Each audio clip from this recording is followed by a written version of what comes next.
प्रिय भक्तों, आप सभी का हमारे YouTube चैनल भक्ति साधना में स्वागत है।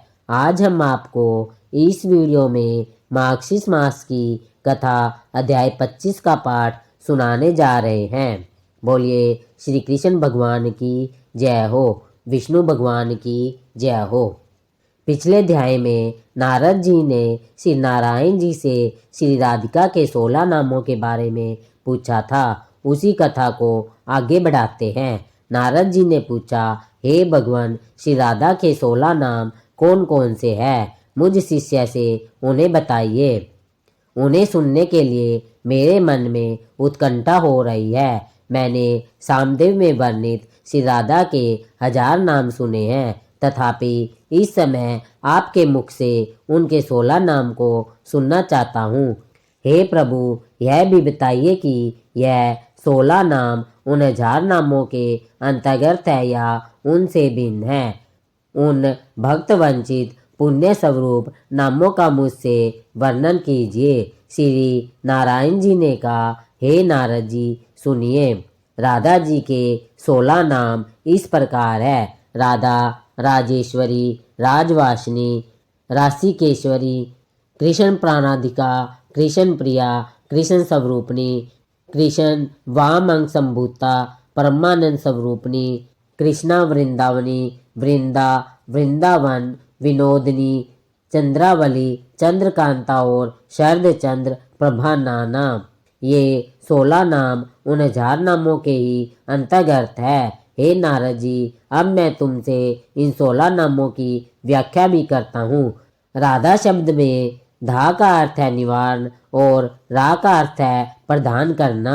जो स्वयं निवारण अथवा मोक्ष प्रदान करती है, वे राधा कही गई है। राजेश्वर की पत्नी है, इसलिए इनका नाम राजेश्वरी है। उनका रास मंडल में निवास है, इसलिए रासवासिनी कहलाती है। वे समस्त रसिक देवताओं की परमेश्वरी है, इसलिए पुरातन संत महात्मा इन्हें रसिकेश्वरी भी कहते हैं। परमात्मा श्री कृष्ण के लिए प्राणों से भी अधिक प्रियतम है, अतः साक्षात श्री कृष्ण ने प्राणाधिका कहा है। वे श्री कृष्ण की अत्यंत प्रिय कांता है, अथवा श्री कृष्ण ही सदा उन्हें प्रिय है, इसलिए देवता उन्हें कृष्ण प्रिया भी कहते हैं। वे श्री कृष्ण को लीला पूर्वक निकट लाने में समर्थ है और सभी अंशों में श्री कृष्ण के समान है, अतः श्री कृष्ण स्वरूपनी कही जाती है। परम सती श्री राधा श्री कृष्ण के आधे वाम भाग से प्रकट हुई है, अतः श्री कृष्ण ने उन्हें स्वयं ही कृष्ण वाम अंग संभूता कहा है। परमेश्वरी श्री राधा स्वयं परमानंद की मूर्ति में राशि है, अतः श्रुतियों ने उन्हें परमानंद रूपनी कहा है। कृषक शब्द मोक्ष का वाचक है और अन्न उत्कृष्टता का बोधक है। आकार दाता के अर्थ में आता है। वे उत्कृष्ट मोक्ष की दात्री है, इसलिए कृष्णा भी कही जाती है। वृंदावन उन्हीं का है, इसलिए वे वृंदावनी कही जाती है। वृंदावन की अधिदेवी होने के कारण भी उन्हें यह नाम प्राप्त हुआ है। सखियों के समुदाय को वृंद कहते हैं और आकार सत्ता का वाचक है। उनके समूह की समूह सखियां हैं, इसलिए उन्हें वृंदा भी कहा जाता है। उन्हें सदा वृंदावन में विनोद प्राप्त होता है, अतः वेदों में उनका नाम वृंदावन विनोदनी भी है। वे सदा मुखचंद्र और नक्षचंद्र की अवली से युक्त है, अतः श्री कृष्ण ने उन्हें चंद्रावली नाम दिया है। उनकी कांत दिन हो या रात हो सदा ही चंद्रमा के समान बनी रहती है, अतः श्री हरि उन्हें चंद्रकांता भी कहते हैं। उनके मुख पर दिन रात शरद काल के चंद्रमा से प्रभा फैली रहती है, इसलिए मुनि मंडली उन्हें शरद चंद्र प्रभा नाना कहते हैं। यह श्री राधा के 16 नामावली कही गई है, जिसे नारायण जी ने अपने नाभि कमल पर विराजमान ब्रह्मा को दिया था और फिर ब्रह्मा ने पूर्व काल में धर्मदेव को इन नामावली का उपदेश दिया। धर्मदेव ने महार्थ पुष्कर में सूर्य ग्रहण के पुण्य पर्व पर देवसभा के बीच इन 16 नामों का उपदेश दिया था। श्री राधा के प्रभाव की प्रस्तावना होने पर बड़े प्रसन्नचित्त से उन्होंने इन नामों की व्याख्या की। हे मुनि, यह श्री राधा के परम पुण्य स्त्रोत है। यह मैंने तुमको सुनाए हैं। जो वैष्णव ना हो, वैष्णवों का निंदक हो, उनके सामने इसका उपदेश नहीं करना चाहिए। जो मनुष्य जीवन भर तीनों संध्याओं के समय श्री राधा के इन 16 नामों का पाठ करता है, उसकी यहाँ श्री राधा माधव के चरण कमलों में भक्ति होती है और अंत में वह उन दोनों का दास्य भाव प्राप्त कर लेता है।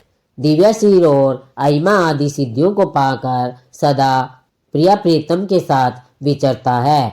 नियम पूर्वक किए गए संपूर्ण वर्तदान और उपवास से, चारों वेदों के अर्थ सहित पाठ से, समस्त यज्ञों और तीर्थों के अनुष्ठान से, सेवन से, संपूर्ण भूमि की 7 बार की गई परिक्रमा से, शरणागत की रक्षा से, अज्ञानी को ज्ञान देने से, देवताओं और वैष्णवों का दर्शन करने से जो फल प्राप्त होता है, वह राधा के इन 16 नामों का पाठ कर लेने पर ही प्राप्त हो जाता है। इन नामों के पाठ से मनुष्य जीवन मुक्त हो जाता है। नारद जी कहते हैं, हे भगवान, यह सर्व दुर्लभ परम आश्चर्यमय स्तोत्र मुझे प्राप्त हुआ। देवी श्री राधिका का संसार विजय नामक कवच भी मुझे प्राप्त हुआ। राजा सुयग ने जिसका प्रयोग किया था, वह दुर्लभ स्तोत्र भी मैंने सुन लिया। भगवान श्री कृष्ण की विचित्र कथा को सुनकर आपके चरण कमलों के प्रसाद से मैंने बहुत कुछ पा लिया है। अब मैं जिस रहस्य को जानना चाहता हूँ, कृपया कर उसका वर्णन करें। हे मुनि, वृंदावन में प्रातःकाल उस अद्भुत नगर को देखकर गोपों ने क्या कहा? भगवान श्री नारायण जी कहते हैं, हे नारद जी, जब वहाँ रात बीत गई और देव विश्वकर्मा चले गए, अरुणोदय की बेला आई, तब सभी लोग जाग उठे। उठते ही सबने पहले उस विलक्षण नगर को देखकर सभी ब्रजवासी आपस में चर्चा करने लगे, यह क्या आश्चर्य है, यह क्या आश्चर्य है। किन्हीं गोपों ने कुछ गोपों से पूछा, यह संभव कैसे हुआ? ना जाने भूतल पर किस रूप में कौन प्रकट हो सकता है, परंतु नंदराय जी गर्ग जी के वाक्यों का स्मरण करके मन ही मन सब कुछ जान गए। उन्होंने भीतर ही भीतर विचार किया, यह समस्त चराचर जगत श्री हरि की इच्छा से उत्पन्न हुआ है, उनके लिए क्या और कैसे असाध्य है। अहो, जिनके रोमकूपों में ही सारे ब्रह्मांड स्थित है, उन परमेश्वर महाविष्णु श्री हरि के लिए भला क्या साध्य हो सकता है। ब्रह्मा, शेषनाग, शिव और धर्म जिनके चरणारविंदों का दर्शन करते हैं, उन माया मानव रूपधारी परमेश्वर के लिए ऐसा कौन सा कार्य है जो असाध्य हो। नंद जी ने उस नगर में घूम घूम कर एक एक घर को देखा और वहां लिखे हुए नामों को पढ़कर सबके लिए घरों का वितरण किया। नंद जी और वृषभानु जी ने शुभ मुहूर्त देखकर प्रवेशकालीन मंगल कृत्य संपादन करके अपने सेवक गणों के साथ अपने अपने घरों में प्रवेश किया। वृंदावन में रहकर सबके मुख और नेत्र प्रसन्नता से खिल गए। उन सब गोपों ने बड़े आनंद के साथ अपने घरों में प्रवेश किया। अपने अपने मनोहर स्थान पर सभी गोपों को बड़ा आनंद मिला। वहाँ बालक बालिकाएं हर्षपूर्वक खेलने लगे। श्री कृष्ण और बलदेव जी भी कौतूहलवश गोप शिष्यों के साथ प्रत्येक मनोहर स्थान पर ब्लोचित क्रीड़ा करने लगे। हे नारद जी, इस प्रकार मैंने तुमसे वृंदावन निर्माण की सारी कथा कह सुनाई है। अब बताओ मैं तुमसे क्या कह दूं। नारद जी ने कहा, हे प्रभु, मैं तो आपका शरणागत हूँ, आप मुझे श्री कृष्ण की और भी लीला भरी कथाएं सुनाइए। नारायण जी ने नारद जी से आगे क्या कहा, इसका वर्णन अगले अध्याय में सुनेंगे। बोलिए श्री कृष्ण भगवान की जय हो, विष्णु भगवान की जय हो।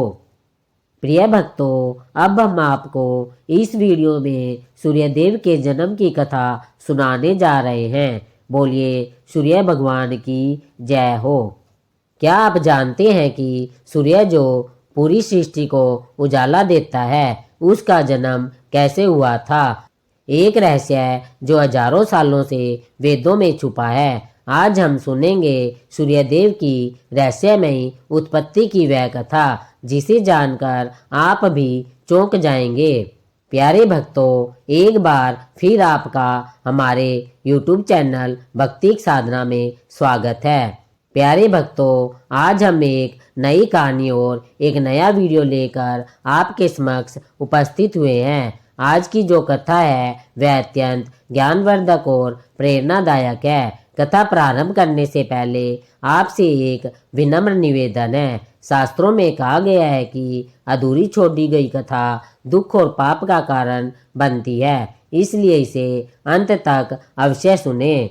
तो आइए बिना किसी विलंब के आरंभ करते हैं आज की प्रेरणादायक कथा। जब अस्तित्व का कोई नाम नहीं था, जब समय का कोई अर्थ नहीं था, जब ना आकाश था न धरती थी, उस अनंत शून्य में केवल अंधकार था। गहरा अर्थात बैधी अंधकार। यह वो काल था जब स्वयं ब्रह्मांड भी अपने आदि रूप में विचरण कर रहा था। अव्यक्त और अदृश्य उस महाशून्य में एक दिन अचानक संपादन हुआ। अनंत शक्ति का आविर्भाव हुआ और परंपरा पर ब्रह्मा स्वयं अपने स्वरूप में प्रकट हुए। वो महान शून्य अब सिर्फ शून्य नहीं रहा, उसमें एक बीज पड़ा, सृष्टि का आदि बीज। उस बीज से प्रफुटित हुआ एक दिव्य कमल जिसकी सुवर्ण कांत से सारा अंधकार तिरोहित हो गया। उस कमल के मध्य में विराजमान हुए कमल योनि ब्रह्मा सृष्टि के आदि सृष्टा। स्वयं को चारों ओर अंधकार से घिरा देख ब्रह्मा विचलित हुए। उन्होंने अपना स्वरूप प्रकाशित किया, लेकिन उनका प्रकाश उस अनंत अंधकार को भेदने में असमर्थ था। तब उनके मुख से अनायास ही प्रथम शब्द निश्चित हुआ, ओम। यह केवल एक शब्द नहीं था, यह प्रकाश का तेज था, सूक्ष्म ऊर्जा का रूप था। मैं सबका आदि हूँ, अनंत हूँ, मुझ में सृष्टि का बीज निहित है, लेकिन इस अंधकार में मेरी सृष्टि कैसे विकसित होगी? ब्रह्मा ने विचार किया। उनके इस विचार से ही एक अद्भुत घटना घटित हुई। उनके द्वारा उच्चारित ओम का शब्द अचानक ज्योतिपुंज में परिवर्तित हो गया और इस प्रकाश पुंज से एक दिव्य आकृति प्रकट हुई, तेजस्वी, देदीप्यमान, स्वर्णिम। वो आकृति ब्रह्मा के चारों ओर प्रदक्षिणा करने लगी और जैसे जैसे वो घूमती गई अंधकार पीछे हटता गया। यह था सूर्य का आदि रूप, अंधकार का प्रथम विरोधी, प्रकाश का प्रथम स्रोत। ब्रह्मा ने प्रसन्न होकर कहा, तुम्हारे प्रकाश से ही मेरी सृष्टि का विकास होगा। तुम प्रकाश के अधिष्ठाता हो, जीवन के वाहक हो। अब से तुम्हारा नाम आदित्य होगा, जो अनादि है। उस ज्योतिर्मय पुरुष ने नतमस्तक होकर कहा, मैं आपका सेवक हूँ प्रभु, आपके आदेश का पालन करना मेरा कर्तव्य है। ब्रह्मा ने सूर्य के तेज को 3 भागों में विभाजित किया। प्रथम भाग से अग्नि, द्वितीय भाग से विद्युत और तृतीय भाग से ऊष्मा की उत्पत्ति हुई। इन तीनों अग्नियों से ही आगे चलकर सृष्टि का विस्तार हुआ। सूर्य के प्रकाश से प्रकाशित होकर ब्रह्मा ने सृष्टि की रचना आरंभ की। इस प्रकार अंधकार के गर्भ से प्रकाश का जन्म हुआ, जिसे हम सूर्य के रूप में जानते हैं। जैसे जैसे सृष्टि का विस्तार होता गया, ब्रह्मा के मानस पुत्र मरीचि ने जन्म लिया। मरीचि के पुत्र हुए महर्षि कश्यप, जिनका तप और तेज आदित्य था। कश्यप का विवाह प्रजापति दक्ष की 13 कन्याओं से हुआ, जिसमें अदिति और दति प्रमुख थी। अदिति देव माता कहलाई और दित्य असुर माता। एक बार की बात है जब देवताओं और असुरों के बीच युद्ध हुआ। इस युद्ध में असुरों ने देवताओं को परास्त कर दिया और उन्हें स्वर्ग से निष्कासित कर दिया। देवताओं की इस दुर्दशा को देखकर अदिति का हृदय व्यथित हो उठा। अदिति ने अपने पति महर्षि कश्यप से कहा, स्वामी, हमारे पुत्र देवता सब अनाथों की भांति इधर उधर भटक रहे हैं। उन्हें उनका अधिकार वापस दिलाने के लिए कुछ कीजिए। कश्यप ऋषि बोले, देवी, इसका केवल एक ही उपाय है। तुम्हें कठोर तपस्या करनी होगी। यदि परमात्मा प्रसन्न हुए तो वे निश्चय ही हमारे पुत्रों की सहायता करेंगे। अदिति ने भगवान विष्णु की आराधना आरंभ की। वे निराहार रहकर एक पैर पर खड़े होकर दिन रात विष्णु का ध्यान करने लगी। उनकी अखंड तपस्या से प्रसन्न होकर एक दिन भगवान विष्णु प्रकट हुए। माता अदिति, तुम्हारी तपस्या से मैं अत्यंत प्रसन्न हूँ, वरदान मांगो। विष्णु ने कहा। अदिति ने नम्रता पूर्वक कहा, प्रभु, मेरे पुत्रों को उनका स्वर्ग वापस दिलवाइए। उन्हें फिर से अपने अधिकार प्राप्त हो। विष्णु मुस्कुराए, देवी, मैं स्वयं तुम्हारे पुत्र के रूप में जन्म लूंगा और असुरों का दमन करूंगा। तुम निश्चिंत रहो। अदिति ने कृतज्ञता से विष्णु भगवान को प्रणाम किया और वे अपने आश्रम में लौट आई। कुछ समय बाद उन्हें गर्भ धारण हुआ। गर्भकाल अत्यंत अद्भुत था। पूरा आश्रम दिव्य प्रकाश से आलोकित रहता था, जैसे सूरज धरती पर उतर आया हो। लेकिन जैसे जैसे समय बीतता गया, गर्भ में स्थित शिशु का तेज इतना असहनीय हो गया कि अदिति के लिए उसे धारण करना कठिन हो गया। उनका शरीर उस तेज को सहन नहीं कर पा रहा था। परेशान होकर अदिति ने अपने पति कश्यप से कहा, स्वामी, मेरे गर्भ में स्थित शिशु का तेज मेरे शरीर को जला रहा है। मुझसे यह सहन नहीं हो रहा है। कश्यप ने समाधि में देखा और उन्हें सच्चाई का ज्ञान हुआ। उन्होंने कहा, देवी, तुम्हारे गर्भ में स्वयं सूर्य तेज विराजमान है। यह ब्रह्मा जी द्वारा निर्मित आदि सूर्य का ही अंश है, जो यह मानवीय रूप धारण करने जा रहा है। अदिति अब और अधिक व्याकुल हो गई। कश्यप ने उन्हें धैर्य बंधाते हुए कहा, मैं मंत्र शक्ति से तुम्हारे गर्भ के तेज को कुछ कम कर देता हूँ, जिससे तुम्हें सुख मिलेगा। कश्यप ने मंत्रोच्चारण किया और अपनी योग शक्ति से अदिति के गर्भ को 2 भागों में विभाजित कर दिया। एक भाग में शिशु रहा और दूसरे भाग में उसकी अधिकांश तेजस्विता। समय आने पर अदिति ने एक तेजस्वी पुत्र को जन्म दिया, जिसका सिर स्वर्णिम आभा से दमक रहा था। उसके जन्म लेते ही चारों ओर प्रकाश ही प्रकाश फैल गया। आकाश में देवदुंदुभियां बज उठी और देवताओं ने पुष्प वर्षा की। लेकिन जन्म के समय एक अद्भुत घटना घटित हुई। बालक जैसे ही अदिति के गर्भ से बाहर आया, आधा गर्भ अभी भी अदिति के अंदर ही रह गया। वो गर्भ जिसमें बालक का अधिकांश तेज समाहित था। कश्यप ऋषि ने अपनी दिव्य दृष्टि से जाना कि यह एक विलक्षण स्थिति है। उन्होंने प्रसव की क्रिया को पूर्ण किया और उस अर्धाड़े को भी बाहर निकाला। इस प्रकार अदिति के गर्भ से 2 अलग अलग रूप उत्पन्न हुए, एक जीवित बालक और एक तेजस्वी अंड। अर्धांड होने के कारण उस बालक का नाम मार्तंड पड़ा। उसके अंदर का अधिकांश तेज उस अंडे में समाहित था, जिसे आकाश में स्थापित किया गया। मार्तंड अर्थात सूर्य अब अपने दोहरे अस्तित्व के साथ पृथ्वी और आकाश दोनों स्थानों पर विद्यमान थे, जिसे आकाश में स्थापित किया गया था, एक मानव रूप में और एक तेजस्वी गोले के रूप में। उनके जन्म से ही असुर भयभीत होकर भाग खड़े हुए और देवताओं को अपना स्वर्ग वापिस मिल गया।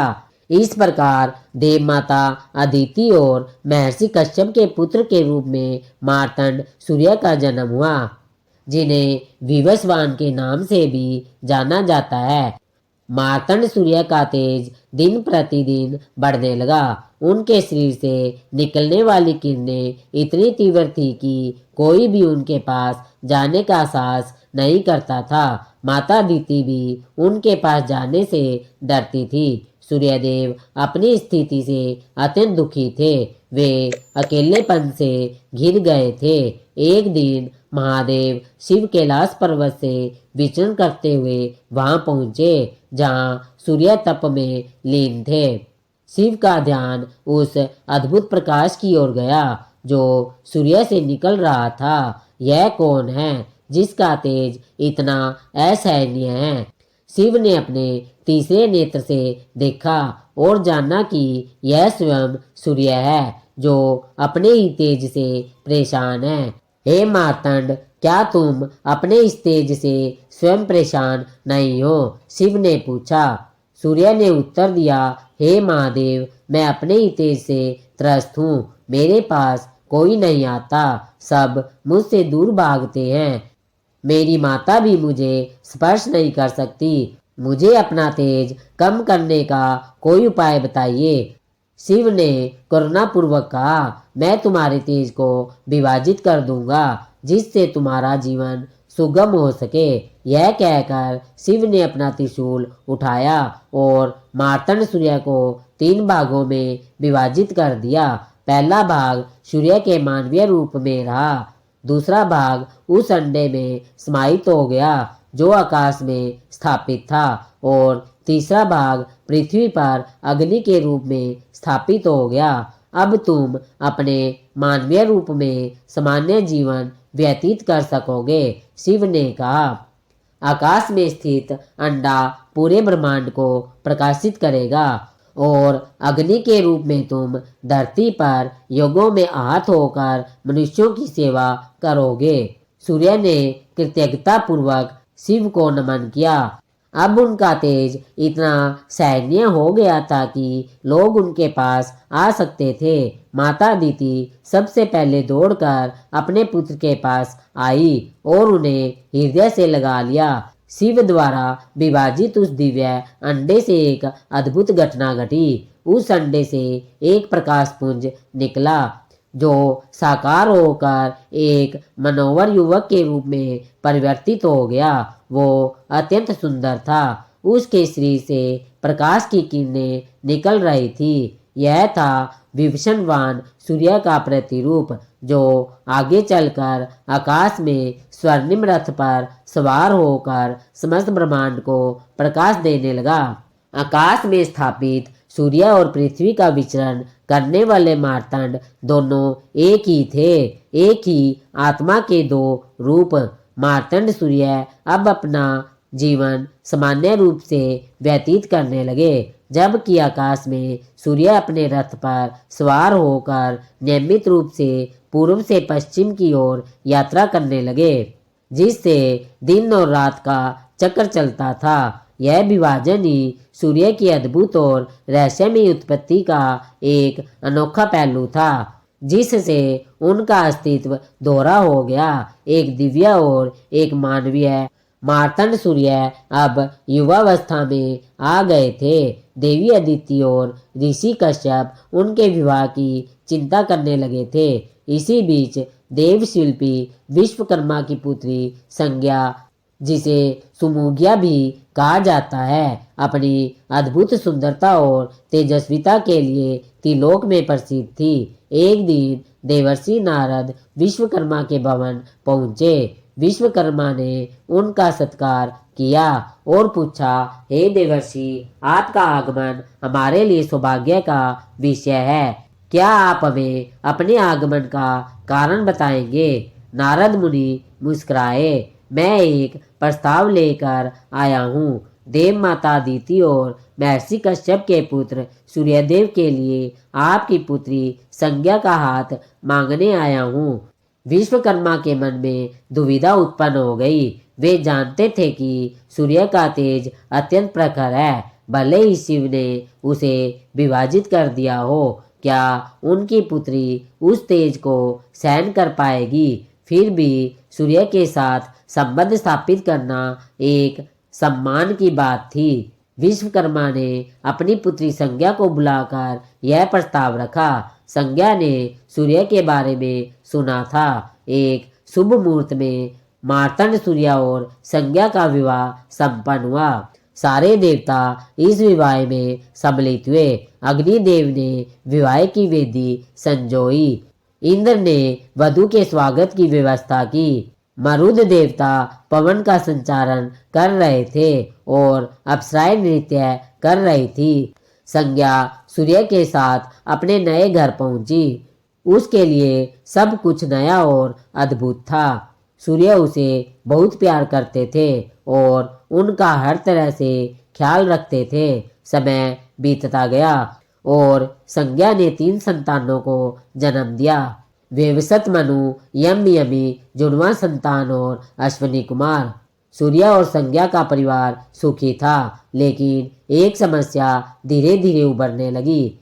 विभाजित होने के बावजूद सूर्य का तेज अभी बहुत ही तीव्र था। संज्ञा को उनके साथ रहते हुए कठिनाई होने लगी। उनके शरीर का तेज उनकी आंखों को चकाचौंध करता। उनकी भुजाओं का स्पर्श उसके भीतर को जलन देता। वो दिन प्रतिदिन कमजोर होती जा रही थी, लेकिन पति के प्रति प्रेम के कारण उनसे कभी शिकायत नहीं की। एक दिन संज्ञा ने सोचा, मैं सूर्य के तेज को और अधिक सहन नहीं कर सकती, लेकिन मैं पति को दुखी भी नहीं करना चाहती।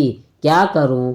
उसने अपनी छाया को अपने समान रूप देकर अपनी जगह सूर्य के पास छोड़ने का निर्णय लिया। उसने अपनी छाया को बुलाकर कहा, तुम मेरे समान ही हो। तुम्हें देखकर सूर्यदेव यह कभी नहीं जान पाएंगे कि तुम मैं नहीं हूँ। तुम मेरे स्थान पर रहो और मेरे बच्चों का ध्यान रखो। मैं अपने पिता के घर जाकर तप करूंगी और अपने आप को इस तेज को सहन करने के योग्य बनाऊंगी। छाया ने संज्ञा का आदेश स्वीकार किया और वह सूर्य की पत्नी के रूप में रहने लगी। संज्ञा वहां से निकलकर अपने पिता के घर चली गई। इस प्रकार सूर्यदेव और संज्ञा के विवाह की कहानी एक नए मोड़ पर आ गई, जिसमें प्रेम और त्याग का अद्भुत संगम था।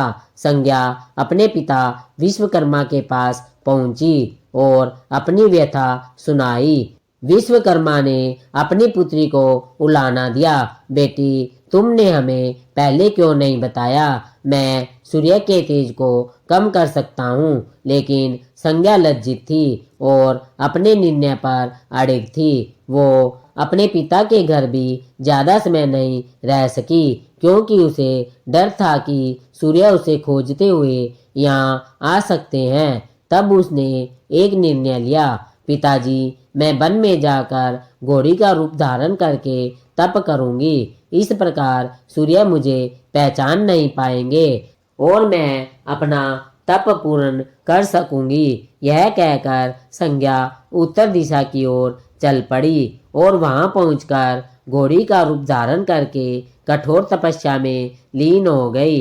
इधर सूर्य के महल में छाया संज्ञा के रूप में रह रही थी। आरंभ में उसने सब कुछ ठीक से निभाया और सूर्य को कोई संदेह नहीं हुआ, लेकिन धीरे धीरे उसका व्यवहार बदलने लगा। वो संज्ञा से उत्पन्न तीनों बच्चों के साथ रूखा व्यवहार करने लगी और अपने स्वयं के बच्चों, जिन्हें उसने सूर्यदेव से प्राप्त किया था, सावनी, मनु और शनि को अधिक प्यार और ध्यान देने लगी। वो वेवशत, मनु, यम और यमी के प्रति उपेक्षा करने लगी। विशेषकर यम के साथ वो अत्यंत कठोर व्यवहार करती थी। एक दिन यम ने अपनी सौतेली माता के व्यवहार से क्रोधित होकर उसे पैर से धमकाया।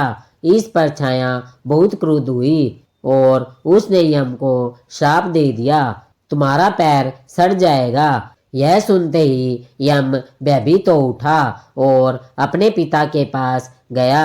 पिताजी मैंने माता का अपमान नहीं किया था, फिर भी उन्होंने मुझे ऐसा भयंकर श्राप दिया है। क्या माता पुत्र को ऐसा श्राप दे सकती है? यम ने दुखी होकर पूछा। सूर्य ने इस बात पर गंभीरता से विचार किया। उन्होंने सोचा, संज्ञा ऐसा व्यवहार कभी नहीं कर सकती। वो अपने बच्चों से इतना प्रेम करती थी। उन्हें छाया पर संदेह हुआ। अपनी दिव्य दृष्टि से सूर्य ने पूरे ब्रह्मांड का अवलोकन किया और उन्हें सच्चाई का पता चल गया। सूर्य क्रोधित होकर छाया के पास आए और उससे सब कुछ बताने को कहा। छाया भयभीत हो गई और उसने सारी सच्चाई सूर्यदेव को बता दी।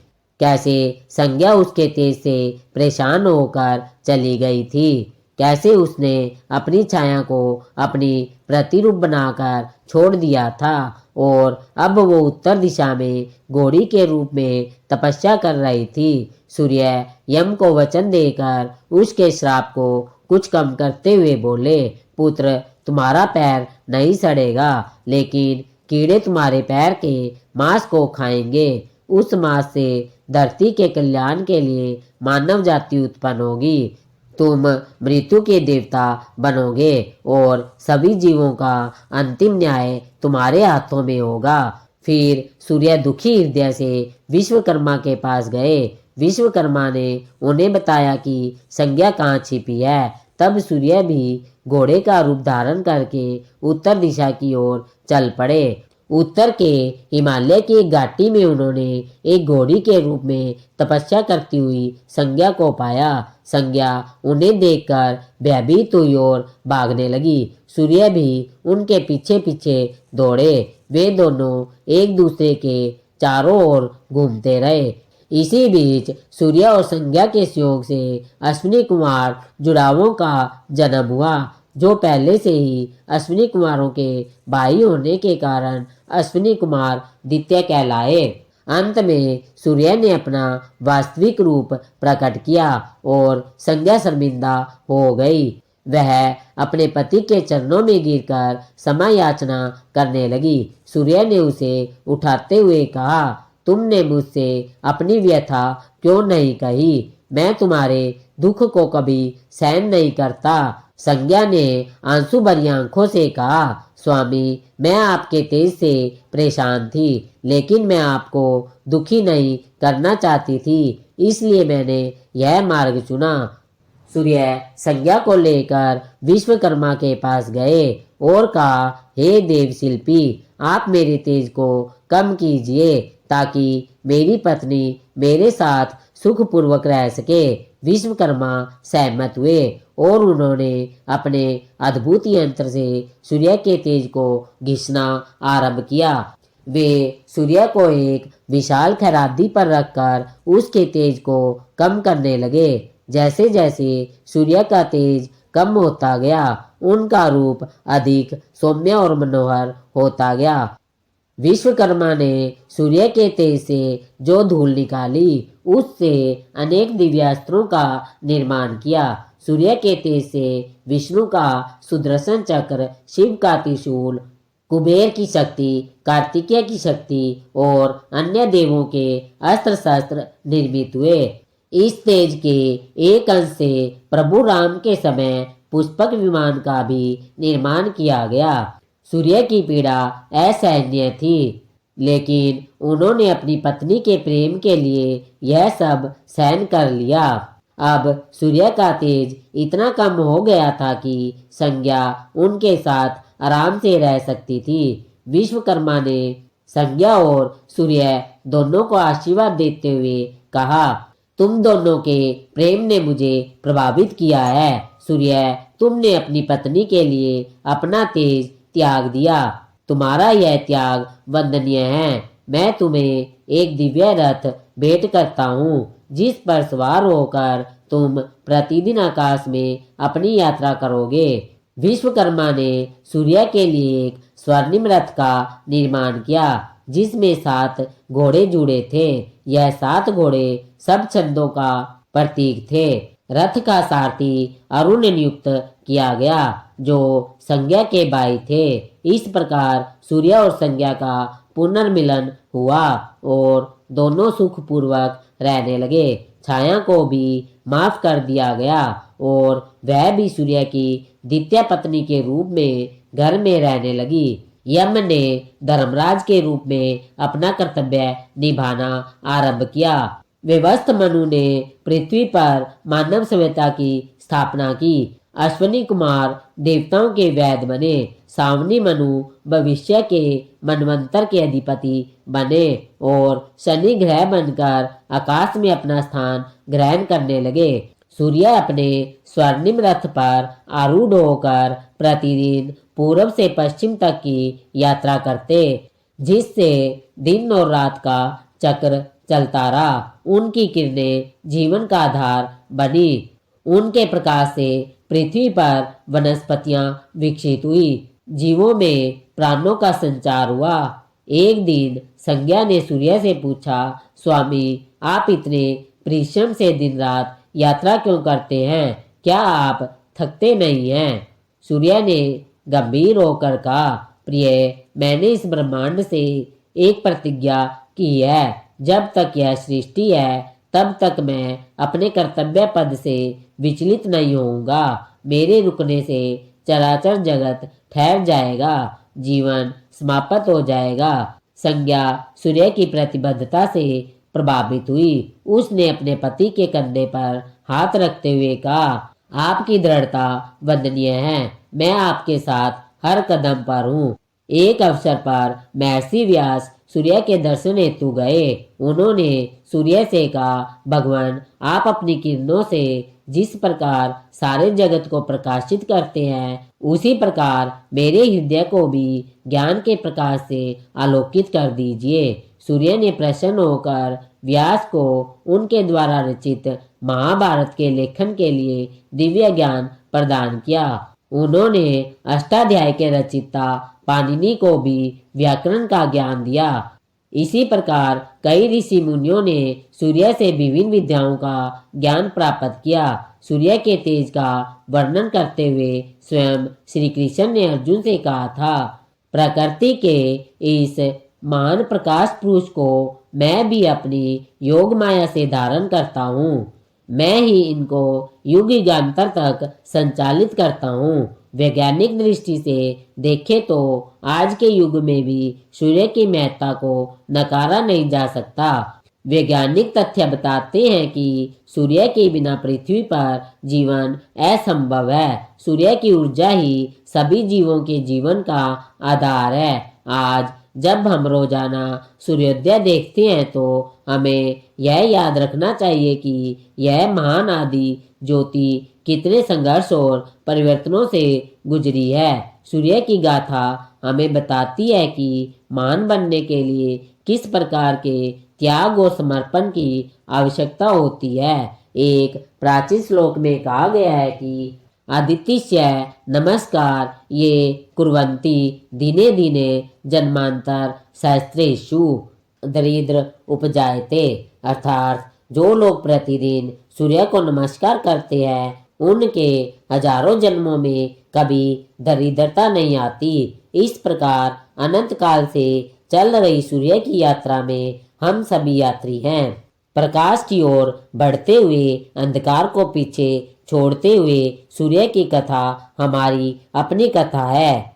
जन्म से मृत्यु तक, अंधकार से प्रकाश तक, अज्ञान से ज्ञान तक की अविराम यात्रा, तब से आज तक सूर्यदेव अपने स्वर्णिम रथ पर सवार होकर 7 घोड़ों के साथ आकाश में अपनी यात्रा कर रहे हैं। मानवता को प्रकाश, ऊर्जा और जीवन प्रदान करते हैं और यह क्रम अनंत काल तक चलता रहेगा।